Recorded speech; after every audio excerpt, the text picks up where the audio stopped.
मेरी मुश्किलें बड़ी हैं, ये मत कहो खुदा से मेरी मुश्किलें बड़ी हैं, ये मुश्किलों से कह दो मेरा खुदा बड़ा है।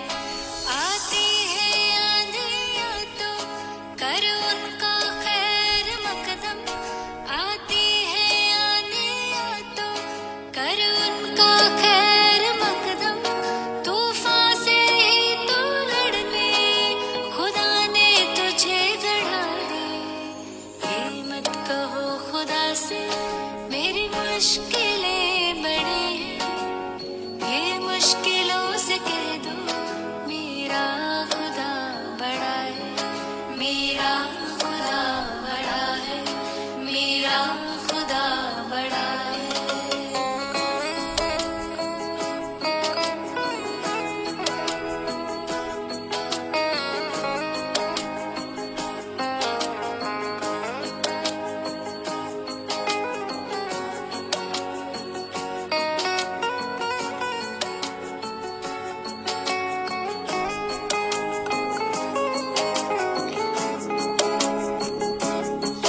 अग्नि में तप के सोना है और भी निखरता, अग्नि में तप के सोना है और भी निखरता, दुर्गम को पार करके हिमालय कोई चढ़ा है।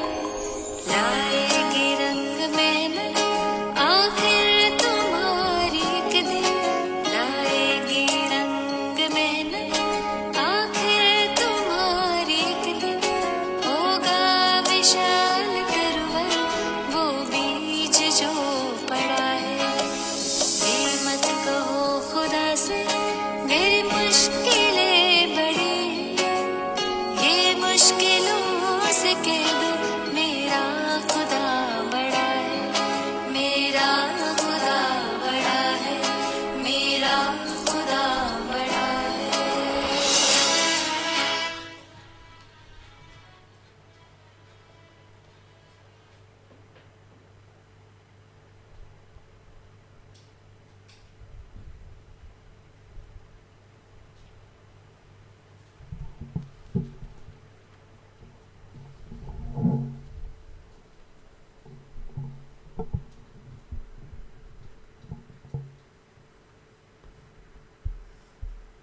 इधर थोड़ा इधर और नहीं, नीचे नहीं, इधर थोड़ा हो ना, मेरा मुंह इधर नहीं है, इधर है। अभी भी इधर है। चल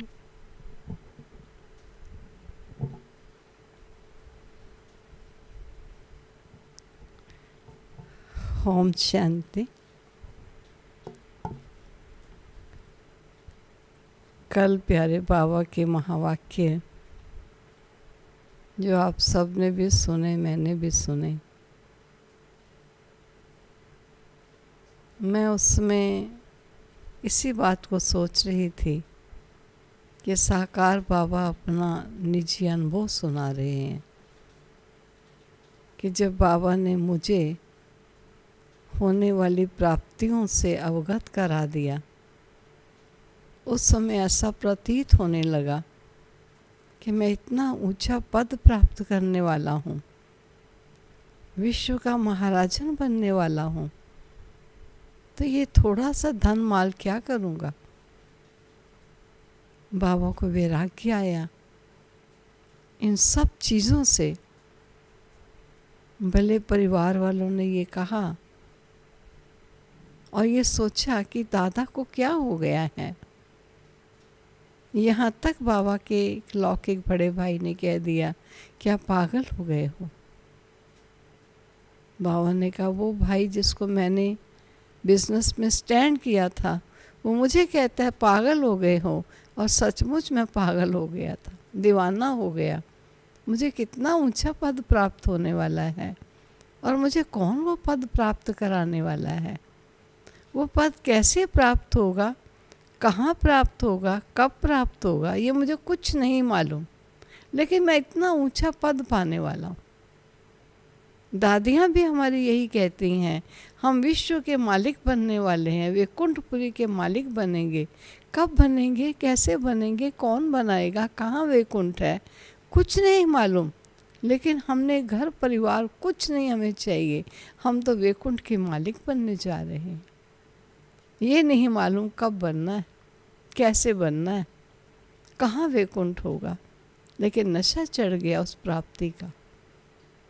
आज हम सब अपने आप से पूछें कि जो योग की अवस्था हमारी परिपक्व होनी चाहिए, वह इतनी परिपक्व अवस्था है। आज हम बाबा की याद में बैठते हैं अभ्यास को बढ़ाने के लिए, ताकि बाबा की याद लगातार बनी रहे, जिससे जन्म जन्मांतर के भी कर्म भस्म हो और हम अपनी भविष्य कमाई के योग्य बने। लेकिन ये पुरुषार्थ हमको क्यों करना पड़ रहा है? क्योंकि हमें ये याद है कि योग लगाना है, लेकिन बाबा इतनी ऊंची प्राप्ति प्राप्त कराने आया है और मैं आत्मा उस प्राप्ति की भागी बनने वाली हूँ, मालिक बनने वाली हूँ। अपने आप से पूछे, ये नशा सारा दिन में कितना समय रहता है? क्या रे मेरा जीवन होगा, कैसी मेरी दुनिया होगी, कैसा मेरा शासन होगा, कितना सुख शांति संपन्न मेरा जीवन होगा, कैसे वहाँ का रहन सहन होगा। कभी वो चित्र अपने सामने लाया है? नहीं लाया तो लाना चाहिए, क्योंकि प्राप्ति मनुष्य से मेहनत कराती है और मेहनत स्वाभाविक बन जाती है। मेहनत नहीं लगती, क्योंकि प्राप्ति का पता चलता है। आज एक व्यापारी व्यापार में दिन रात जागता है, जब उसको मालूम होता है कि इस व्यापार में मुझे ये प्राप्ति इन दिनों होने वाली है, तो वो अपनी प्राप्ति के नशे में खाना नहीं सूझता, सोना नहीं सूझता, लेकिन मेहनत करता, वो भी उसे मेहनत वास्ते नहीं है, लगता है ये तो एक मामूली सा काम है, क्योंकि उसे प्राप्ति का नशा चढ़ जाता है। बाबा भी हम बच्चों को कहते हैं, बच्चे बाप और वर्षा दोनों याद होने चाहिए, क्योंकि बाप के साथ वर्षे की ज़रूरत है।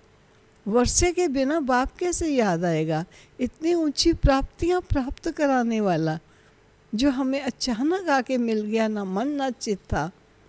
ऐसे प्यारे बाबा को प्राप्त करने वाले कितने परम सौभाग्यशाली हम बच्चे।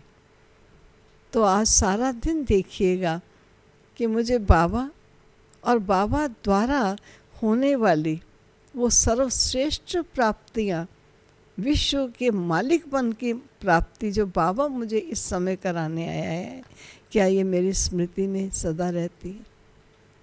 मैं ऐसा विश्व महाराजन जिसका जीवन इतना पावन और श्रेष्ठ होगा, जिसके नगरी में सब पावन और श्रेष्ठ होंगे, जहाँ किसी प्रकार की भी कोई कमी या कमज़ोरी नहीं होगी, ऐसे विश्व का मुझे मेरा बाबा मालिक बनाने आया है। तो वो प्राप्ति जिसका नशा साकार बाबा को चढ़ा, हमारी प्रारंभ में हमारी दादियों को चढ़ा, और आज हम अपने आप से देखें ये नशा हमको कितना चढ़ता है। ये नशा हमको हद की प्राप्तियों से ऊपर उठाएगा। जो बाबा कहते हैं बेहद का वैराग्य होना चाहिए। ये पुरानी दुनिया से, ये दुनिया तो मरी पड़ी है, इसको क्यों जीता हुआ देखते हो? अरे तेरी दुनिया तो सुंदर दुनिया होगी। तेरी दुनिया तो वो दुनिया है जिसको आज भी मनुष्य याद करते हैं। तो बाबा हम बच्चों को ऐसी सृष्टि का मालिक बना रहे हैं। ऐसे मालिकों को बाबा क्या कह देते हैं? तुम मुझे सलाम कहो ना कहो, मैं तुमको वालेकुम सलाम ज़रूर करता हूँ। बाबा हम बच्चों को झुककर सलाम करता है, बच्चों को नमस्कार करता है, उस निगाह से देखता है कि मेरे होवनहार विश्व के मालिक मेरे बच्चे हैं। ये मालिक थे, पुनः मालिक बनने के लिए मेरे बालक बने हैं। मैं फिर से इनको मालिक बनाने के लिए पढ़ा रहा, सजा रहा हूँ, श्रृंगार कर रहा हूँ। तो ऐसे प्यारे बाबा को आज सारा दिन साथ रखना, लेकिन उनके द्वारा होने वाली जो सर्वश्रेष्ठ प्राप्ति है उसकी स्मृति कभी विस्मृत नहीं हो जाए। ठीक है।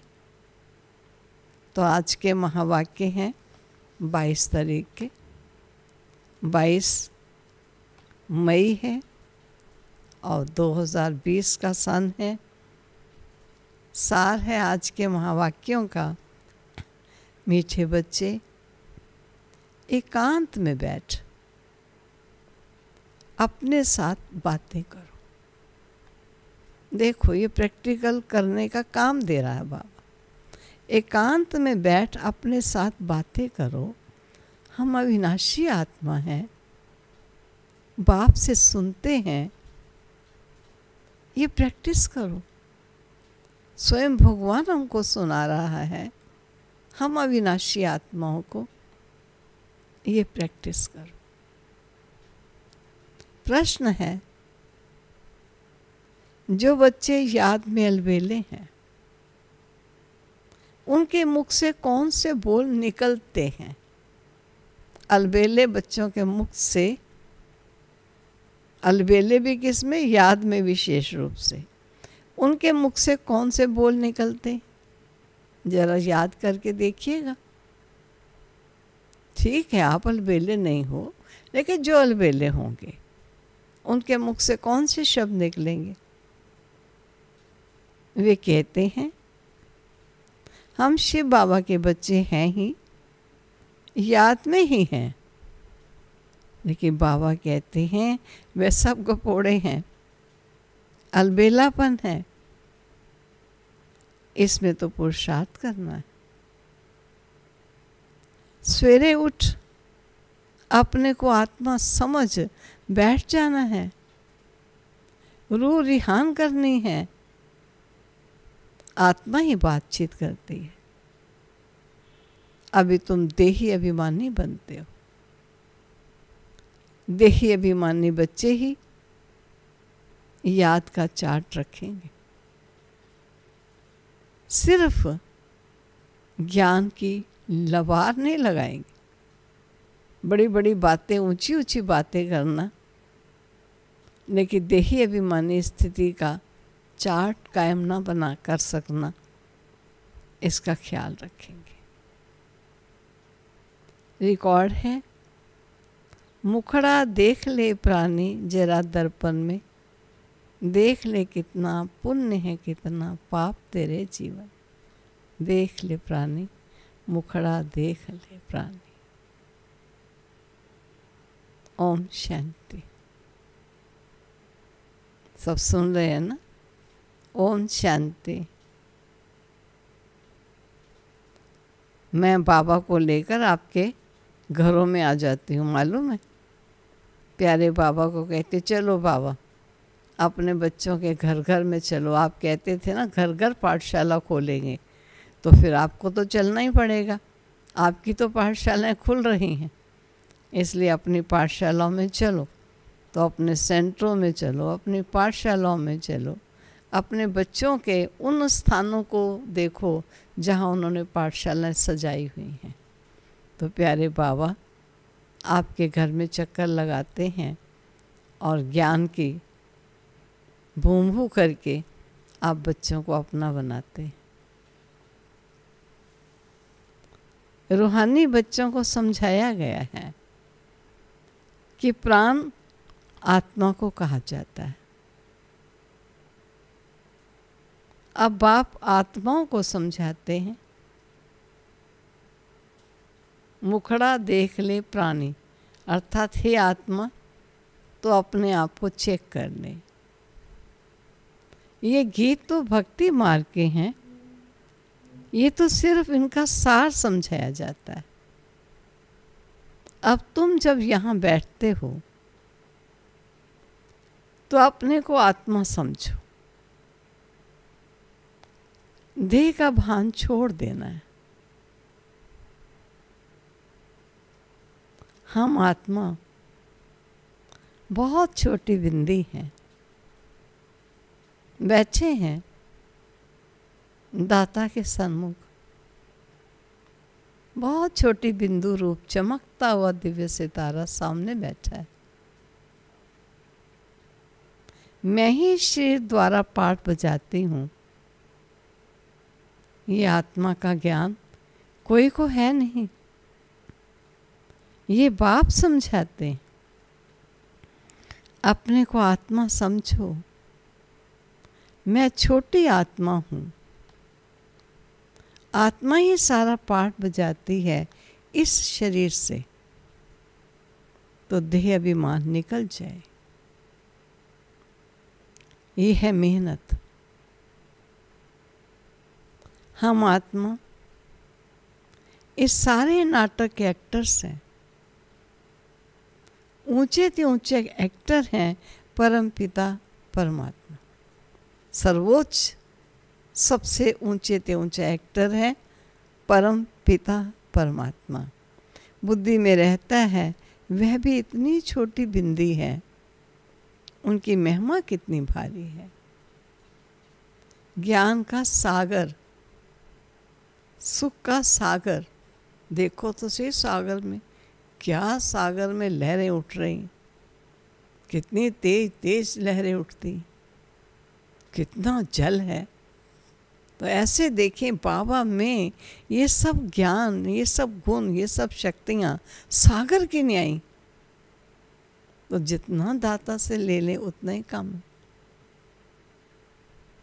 ले लीजिए जितना ले सकते, परंतु है छोटी बिंदी। हम आत्मा भी छोटी बिंदी है। आत्मा के सिवाय दिव्य दृष्टि के देख नहीं सकते। आत्मा को सिवाय दिव्य दृष्टि के नहीं देखा जा सकता है। ये नई नई बातें अभी तुम सुन रहे हो। कई कहते हैं ना, हमें आत्मा दिखाओ। भाई चक्षु पहले दिव्य भी तो बने। कहते हैं ना, प्रभु तेरे से दूर नहीं है, देखने वाला नूर नहीं है। तेरे पास वो प्रकाश भी तो चाहिए जिस प्रकाश से तो उसको देख सके, स्वयं को देख सक और उस प्रभु को देख सके। दुनिया क्या जाने, तुम्हारे में भी थोड़े हैं जो यथार्थ रीति समझते हैं और बुद्धि में रहता है। क्या यथार्थ समझते हैं और बुद्धि में रहता है कि हम आत्मा छोटी बिंदी है।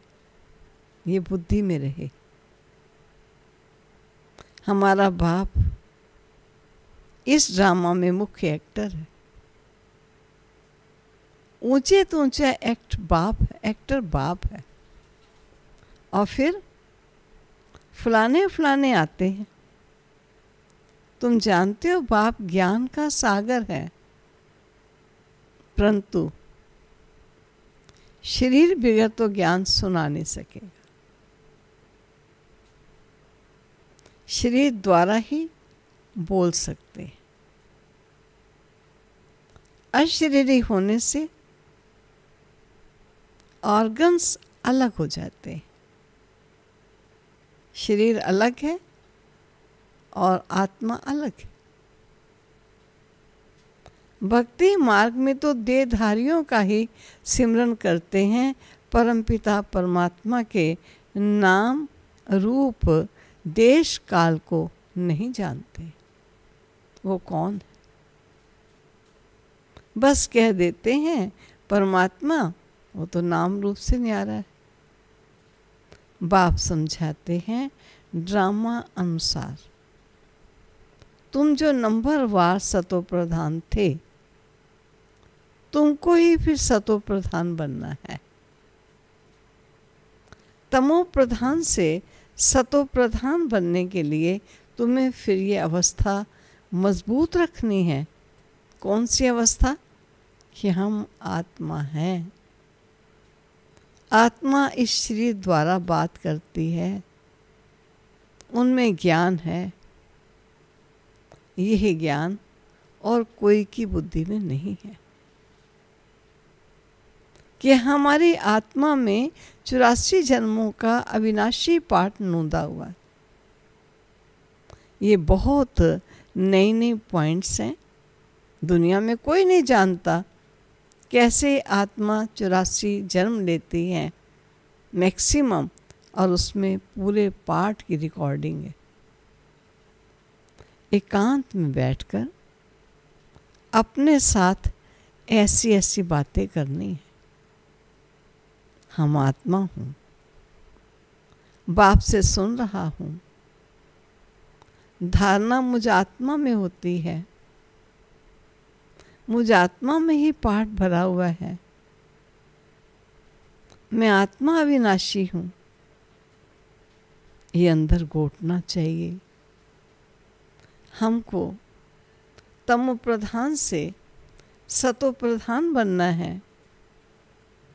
देह अभिमानी मनुष्य को आत्मा का भी ज्ञान नहीं। कितनी बड़ी बड़ी किताबें अपने पास रखते हैं, वॉल्यूम के वॉल्यूम देखिए रखे हुए। अहंकार कितना है। और ये है तमो प्रधान दुनिया, है ही तमो प्रधान दुनिया। ऊंचे से ऊंची आत्मा तो कोई भी है नहीं। एक ही बाप ऊंचे से ऊंचा है, आत्मा कोई भी ऊंचे से ऊंची नहीं है।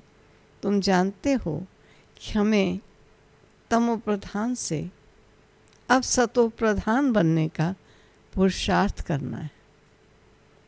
इस बात को अंदर में घोटना है। अब ये दूसरी बात, पहली बात थी मैं आत्मा हूँ, और दूसरी बात है ये जो बाबा हमको ज्ञान दे रहे हैं। अब मुझे तमो प्रधान से सतो प्रधान बनने का पुरुषार्थ करना है। इस बात को अंदर में घोटना है।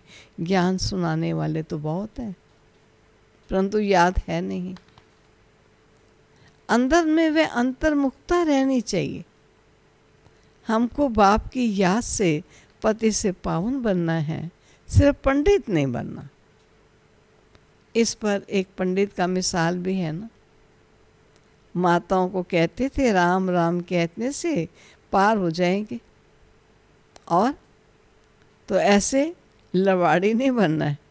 तो जब वो गया गंगा के किनारे और खड़े हैं पंडित जी इंतज़ार में किसके, किश्ती के, तो बेचारी माता हैरान हो गई। महाराज मैं तो, आपने कहा था प्रभु नाम तार देगा, मैं तो उसका नाम लेती लेती इधर इस पार से उस पार चली जाती हूँ, आप किश्ती के इंतज़ार करेंगे। अब बोलने में तो बहुत कुछ बोल दिया, लेकिन बाबा ने कहा, बाबा क्या कहता है, सिर्फ पंडित नहीं बनना। इस पर एक पंडित का मिसाल भी है ना, तो ऐसे लबाड़ी नहीं बनना है। फिर बाबा ने क्या कहा, ऐसे बहुत हैं, ऐसे बहुत हैं, समझाते बहुत अच्छा है। ऐसे बहुत बच्चे हैं जो योग है नहीं। मुझे याद है एक बहन थी, उसको मैंने कहा बाबा की याद को बढ़ाओ। कहा याद मेरी कुछ बढ़नी नहीं, ना मेरी याद बढ़नी है, ना बढ़ती है, ना बढ़ेगी। ज्ञान सुनाने में बड़ी परफेक्ट, बड़ी तेज। अब सोचिए, याद की अवस्था नहीं तो स्वयं के जीवन की धारणा क्या होगी। और दूसरों को कण रस आएगा, जीवन रस में नहीं बन पाएगा। और अगर रस में बनेगा भी उन्हीं का जिनका बाबा से कनेक्शन होगा, और बाबा अपना काम उन बच्चों के द्वारा करवा लेगा। बाबा से रिलेशन कनेक्शन चाहिए। समझाते बहुत अच्छा है, परंतु योग है नहीं। सारा दिन देहाभिमान में रहते। नहीं तो बाबा को चार्ट भेजना चाहिए, हम इस समय उठता हूँ, इतना याद करता हूँ। कुछ समाचार ही नहीं देते। ज्ञान की बहुत लबाड़ मारते हैं, योग है ही नहीं। भले बड़ों बड़ों को ज्ञान देते हैं, परंतु योग में कच्चे हैं। बाबा अपने बच्चों को हर बात स्पष्ट कह देना चाहते हैं। सवेरे उठ बाबा को याद करना है, बाबा आप कितने मोस्ट बिलवेड हो। कैसा ये विचित्र ड्रामा बना हुआ है। कोई भी राज नहीं जानते, ना आत्मा को ना परमात्मा को जानते हैं। इस समय मनुष्य जानवर से भी बदतर है। हम भी ऐसे ही थे। फिर बाबा क्या कहता है, याद रखना। क्या कहना, हम भी ऐसे ही थे। माया के राज्य में कितनी दुर्दशा हो जाती। ये ज्ञान तुम कोई को भी दे सकते हो। बोलो, तुम आत्मा अभी तमो प्रधान हो, तुम्हें सतो प्रधान बनना है। तो पहले तो अपने को आत्मा समझो। सबसे पहली बात है, स्वयं को आत्मा समझो। गरीबों के लिए तो और ही सहज है, शाहूकार लोगों के लिए तो लफड़े बहुत होते हैं। शाहूकारों को वैसे ही बहुत काम धंधे लफड़े लगे रहते हैं। बाबा कहते हैं, मैं आता ही हूँ साधारण तन में, ना बहुत गरीब ना बहुत शाहूकार। अभी तुम जानते हो, कल्प कल्प बाप आकर हमको यही शिक्षा देते हैं कि पावन कैसे बनो। बाकी तुम्हारे धंधे आदि में खिटपिट है, उसके लिए बाबा नहीं आए हैं। तुम तो बुलाते ही हुए पतित पावन आओ, तो बाबा पावन बनने की युक्ति बताते। ये ब्रह्मा खुद भी कुछ नहीं जानते। एक्टर होकर और ड्रामा के आदि मध्यंत को ना जाने तो उन्हें क्या कहेंगे। हम आत्मा इस सृष्टि चक्र में एक्टर, ये भी कोई जानते नहीं है। भले कह देते हैं आत्मा मूल वतन में निवास करती है, परंतु अनुभव से नहीं कहते। तुम तो अब प्रैक्टिकल में जानते हो। हम आत्मा मूल वतन के रहवासी हैं। हम आत्मा अविनाशी हैं। ये तो बुद्धि में याद रहना चाहिए। बहुतों का योग बिल्कुल है नहीं। देह अभिमान के कारण फिर मिस्टेक्स भी बहुत होती, बहुत गलतियां या भूलें करते हैं। मूल बात है ही देही अभिमानी बनना। ये फुरना रहना चाहिए। हमको सतो प्रधान बनना है। बस फुरना एक हो, हमें सतो प्रधान बनना है। जिन बच्चों को सतो प्रधान बनने की ताकत है, उनके मुख से कभी पत्थर नहीं निकलेंगे। कोई भूल हुई तो झट बाबा को रिपोर्ट करेंगे, बाबा हमसे ये भूल हो गई, बाबा क्षमा करना। छिपाएंगे नहीं। छिपाने से वह और ही वृद्धि को पाती है। बाबा को समाचार देते रहो। मैंने एक बार बताया भी था, ये नहीं समझो अभी तो साकार में बाबा है नहीं, अव्यक्त में कहाँ लिखी।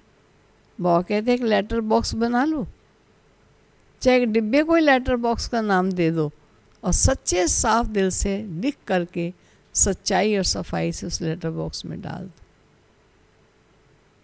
क्योंकि कागज़ बाबा के पास नहीं जाएगा, आपके मन की सच्चाई और सफाई बाबा के पास जाएगी। लेकिन लिखत में होनी चाहिए। चाहे वो लिखत कुछ दिनों के बाद फाड़ दो, कोई अर्ज नहीं, लेकिन सच्चाई और सफाई से बाबा को समाचार देना है। छिपाने से वह और ही वृद्धि को पाती है। बाबा को समाचार देते रहो। बाबा लिख देंगे तुम्हारा योग ठीक नहीं है। भूलें होती हैं, बाबा समाचार सुनकर उत्तर देंगे तुम्हारा योग ठीक नहीं, पावन बनने की मुख्य बात है। तुम बच्चों की बुद्धि में 84 जन्मों की कहानी है। जितना हो सके बस यही चिंता लगी रहे, मुझे सतो प्रधान बनना है। देह अभिमान को छोड़ देना है। तुम हो राज ऋषि। हठ योगी कभी राजयोग सिखा नहीं सकते, और राजयोग बाप ही सिखाते।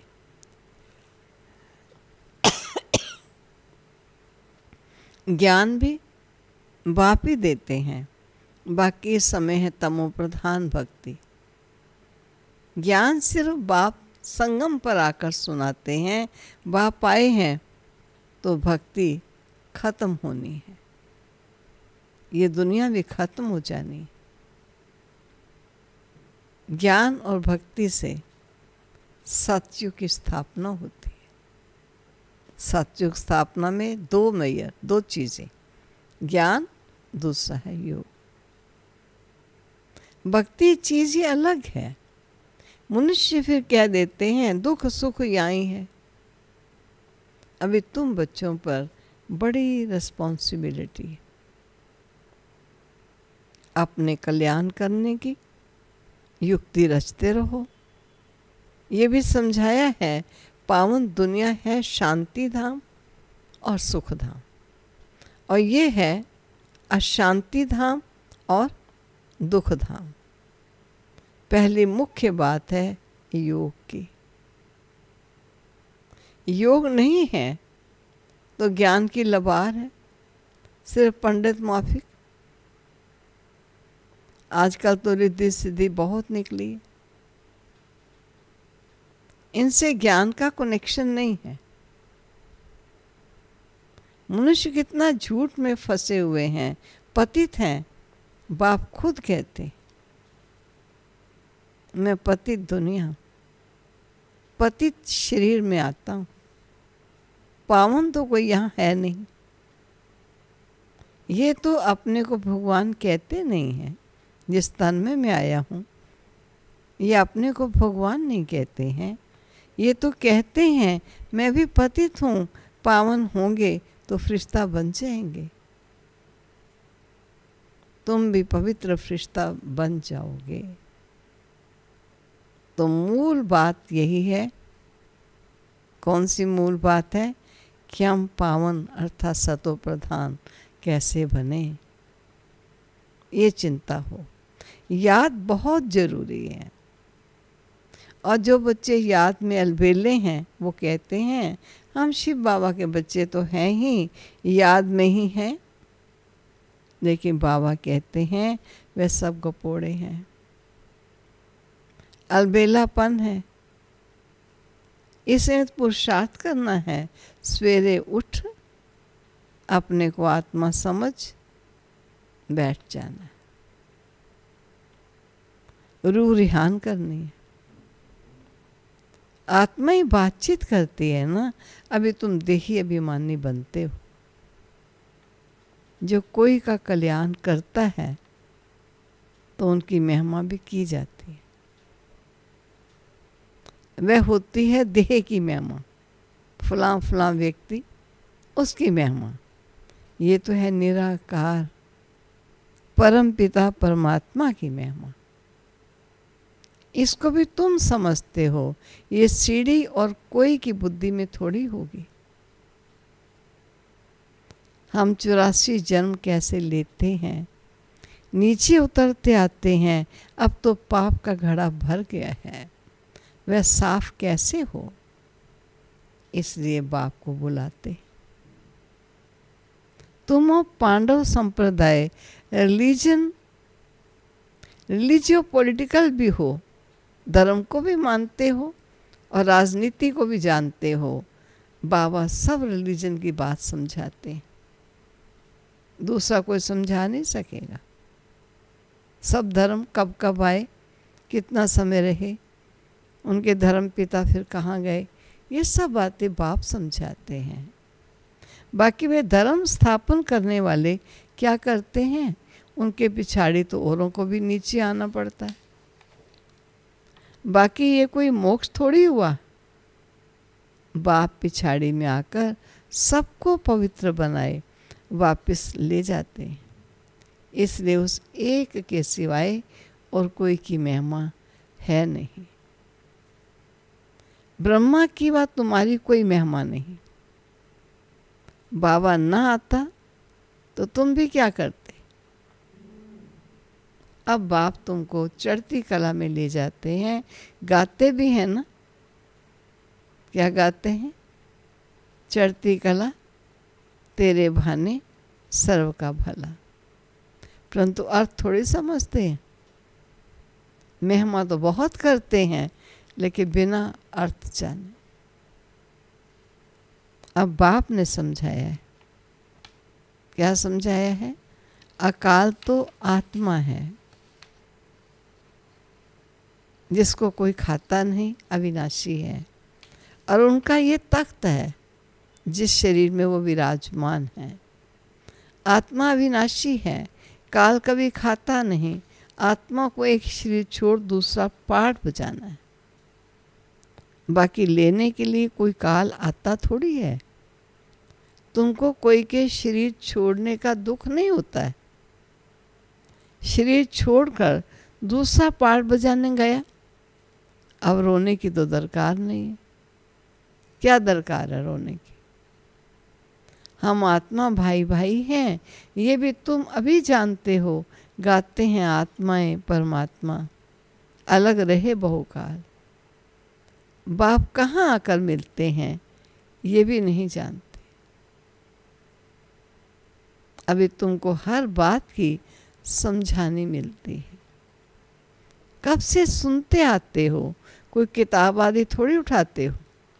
सिर्फ रेफर करते हैं समझाने के लिए कि रामायण ऐसे कहती है, गीता ऐसे कहती है। रेफर करते हैं खाली। बाप सच्चा तो सच्ची रचना रचते हैं, सच बताते हैं। सच से जीत है, झूठ से हार है। सच्चा बाप सचखंड की स्थापना करते हैं। रावण से तुमने बहुत हार खाई। ये सब खेल बना हुआ है। अभी तुम जानते हो, क्या जानते हो? कि हमारा राज्य स्थापित हो रहा है। अभी हम पराये राज्य में हैं, हमारा राज्य स्थापित हो रहा है। फिर ये सब होंगे नहीं। जो आज राज्य देर लोग हैं वो फिर नहीं होंगे। ये तो सब पीछे आए हैं। ये सृष्टि चक्र बुद्धि में रखना कितना सहज है। जो पुरुषार्थी बच्चे हैं वो इसमें खुश नहीं होंगे कि हम ज्ञान तो बहुत अच्छा सुनाते हैं, साथ में योग और मैनर्स भी धारण करेंगे। तुम्हें बहुत बहुत मीठा बनना है। कोई को दुख नहीं देना, प्यार से समझाना चाहिए। पवित्रता पर भी कितना हंगामा होता है, वह भी ड्रामा अनुसार होता है। ये बना बनाया ड्रामा है। ऐसे नहीं ड्रामा में होगा तो मिलेगा, नहीं, मेहनत करनी है। देवताओं मिसल दैवी गुण धारण करने। ऐसे देवता नहीं बन जाएंगे। हाँ, देवता बनाने बाबा आया है, लेकिन दैवी गुण धारण करने हैं। लून पानी नहीं बनना। संस्कारों की भिन्नता अलग चीज़ है, लेकिन मन के विचारों में भिन्नताएं होकर भिन्न बन जाना एक दो से, ये राइट नहीं है। लून पानी नहीं बनना। देखना चाहिए हम उल्टी चलन चलकर बाप की इज्जत तो नहीं गवाते। सतगुरु का निंदक ठोर ना पाए। ये तो सत बाप है, सत टीचर है। आत्मा को अब स्मृति रहती है। बाबा ज्ञान का सागर, सुख का सागर। जरूर ज्ञान देकर गया हूँ तब तो गायन होता है। मुझे ज्ञान का सागर कह के तभी तो पुकारते हैं। इनकी आत्मा में कोई ज्ञान था क्या? ब्रह्मा की आत्मा में आत्मा क्या, ड्रामा क्या, कोई भी नहीं जानते। जानना तो मनुष्य को ही है ना। रुद्र यज्ञ रचते हैं तो आत्माओं की पूजा करते हैं। उनकी पूजा अच्छी व दैवी शरीरों की पूजा अच्छी। बोलो। उन यज्ञ रचते हैं तो आत्माएं बनाते हैं, शालिग्राम बनाते हैं, शिव बनाते हैं, उनकी पूजा अच्छी या शरीरों की पूजा होती अच्छी? शरीर तो 5 तत्वों का है, इसलिए एक शिव बाबा की पूजा ही अव्यभिचारी पूजा है। अब इस एक में एक से ही सुनना है, इसलिए कहा जाता है क्या? अब उस एक से सुनना है, इसलिए कहा जाता है hear no evil, see no evil, talk no evil. बाकी सब इविल है, गिलानी की कोई बात ना सुनो, मुझ एक से ही सुनो। यह है अव्यभिचारी ज्ञान।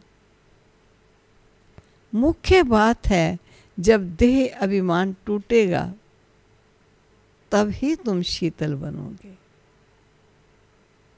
बाप की याद में रहोगे तो मुख से भी उल्टा सुल्टा बोल नहीं बोलोगे, कुदृष्टि नहीं जाएगी, देखते हुए जैसे देखेंगे नहीं। हमारा ज्ञान का तीसरा नेत्र खुला है, बाप ने आकर त्रिनेत्री त्रिकालदर्शी बनाया है। अब तुमको तीनों कालों तीनों लोकों का ज्ञान है। अच्छा, मीठे मीठे सिकिल दे बच्चों प्रति माता पिता बाप दादा का याद प्यार और गुड मॉर्निंग। रूहानी बाप की रूहानी बच्चों को नमस्ते, रूहानी बच्चों की रूहानी बाप को नमस्ते। धारणा के लिए मुख्य सार, ज्ञान सुनाने के साथ साथ योग में भी रहना है, अच्छे मैनर्स धारण करने हैं, बहुत मीठा बनना है, मुख से कभी पत्थर ना निकालना, मुख से कभी पत्थर नहीं निकालने। दूसरा, अंतर्मुखी बन एकांत में बैठ अपने आप से रूरिहान करनी है, पावन बनने की युक्तियां निकालनी है। सवेरे सवेरे उठकर बाबा को बड़े प्यार से याद करना है, बड़े प्यार से याद करना है। वरदान, सर्व के दिल का प्यार प्राप्त करने वाले, सर्व के दिल का प्यार प्राप्त करने वाले न्यारे प्यारे निसंकल्प भाव। इसका स्पष्टीकरण दिया, जिन बच्चों में न्यारे और प्यारे रहने का गुण व निसंकल्प रहने की विशेषता है, अर्थात जिन्हें ये वरदान प्राप्त है, वे सर्व के प्रिय बन जाते हैं। क्योंकि न्यारेपन से सबके दिल का प्यार स्वतः ही प्राप्त होता है। वे अपनी शक्तिशाली निसंकल्प स्थिति का श्रेष्ठ कर्म द्वारा अनेकों की सेवा के निमित्त बनते हैं। इसलिए स्वयं भी संतुष्ट रहते हैं और दूसरों का भी कल्याण करते हैं। उन्हें हर कार्य में सफलता स्वतः ही प्राप्त होती है। स्लोगन, एक बाबा शब्द ही सर्व खजानों की चाबी। इस चाबी को सदा संभाल कर रखो। चाबी बहुत बड़ा बड़ा काम कर सकती है। जैसे चाइना में जो अपनी बहन निमित्ता सेवा में, तो वो सुना रही थी कि एक रिपोर्टर बहन थी जिसने कहा कि मुझे आप बताइए आपका ज्ञान क्या है, लेकिन पूरी कम्युनिस्ट थी। कहा क्या सुनाऊं? वो ना आत्मा सुनने को तैयार है ना परमात्मा सुनने को तैयार। लेकिन कैसे भी करके मैंने उसे 2-3 दिन कुछ सुनाया। सोचती थी अब आगे क्या सुनाऊं, ये स्वीकार तो करे। कहा एक बार जैसे हमारी नेचर होती है, बाबा बाबा शब्द कहने की, मुख से मेरे निकल गया बाबा ये कहते, तो कहती हाँ बाबा कहते हैं। उसको बड़ा ही अच्छा लगा। अब क्यों अच्छा लगा? क्योंकि उनकी भाषा में पिता को बाबा ही कहते हैं। मामा माँ को कहते हैं, पिता को बाबा कहते हैं। और उनकी भाषा चाइनीज़ बिल्कुल भिन्न है। उसकी अपनी भाषा, हमारी भाषा वाला शब्द ये कहा गया कि वो सबको प्यार करते हैं, ये उनके महावाक्य हैं, बस बाबा के महावाक्य का। फिर तो मैंने हर बात में कहा बाबा ऐसा कहते हैं, बाबा ऐसा कहते हैं। वो उसने स्वीकार करना शुरू कर दिया।